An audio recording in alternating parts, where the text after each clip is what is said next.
नागाव येथे वन विभागाकडून ड्रोनद्वारे बिबट्याचा शोध सुरू। नागाव येथील गाडीवड परिसरातील अमित चिंतामणी सोळांकुरे यांच्या शेतामध्ये बिबट्याच्या पिलाचा उसाचा फड पेटवलेल्या आगीत होरपळून मृत्यू झाल्याची घटना उघडकीस आली आहे। यानंतर तात्काळ वन अधिकारी व पशुसंवर्धन अधिकारी यांनी घटनास्थळी येऊन पंचनामा केला। या ठिकाणी हे बिबट्याचं पिल्लूच असल्याचं खात्री झाली।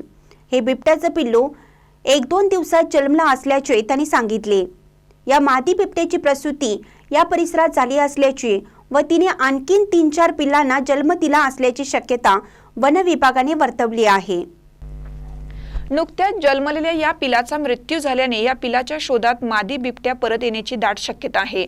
त्यामुळे वन विभागाने कालपासून एक पथक तैनात केलं असून ड्रोनच्या सहाय्याने या बिबट्याचा शोध सुरू केला आहे। अजून 2 दिवस ड्रोनच्या सहाय्याने पाहणी करणार असल्याचे सांगितले। हे प्राणी जंगलात मानवाने अतिक्रमण केल्यामुळे तसेच डोंगर परिसरात वणव्याच्या घटना घडत असल्यामुळे भटकत मानवी वस्ती व शेतामध्ये येत आहेत।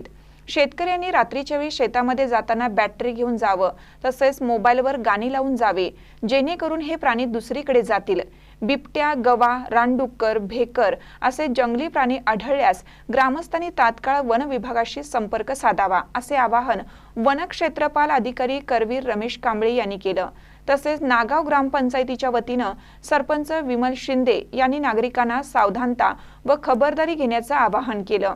यावेळी वनपाल MS पवार, वनसेवक बाबासाहेब जगदाळे, ग्रामपंचायत सदस्य अमित खांडेकर, अभिनंदन सोळंकुरे, निलेश भोसले, महेश कुंभार, प्रसाद लंबे, दत्ता बाबर यांच्यासह शेतकरी उपस्थित होते। घडत आहेत निसर्गात आगीच्या घटना घडल्यामुळे वन्य प्राणी हे निसर्गातून गावाकडे वळलेले आहेत आणि अशामुळे गावाकडे वळून ते प्राणी शेतीचं नुकसान करत आहेत। तर यासाठी वनव्याच्या घटना घडू नयेत यासाठी लोकांनी सुद्धा, ग्रामस्थांनी याची काळजी घेतली पाहिजे आणि निसर्ग वाचवला पाहिजे।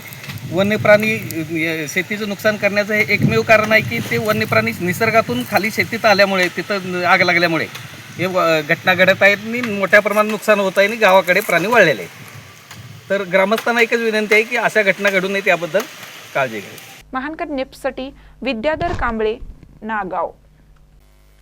ताज्या बातम्यांसाठी महानकरेला सबस्क्राइब करा आणि बेल आयकॉनला क्लिक करा।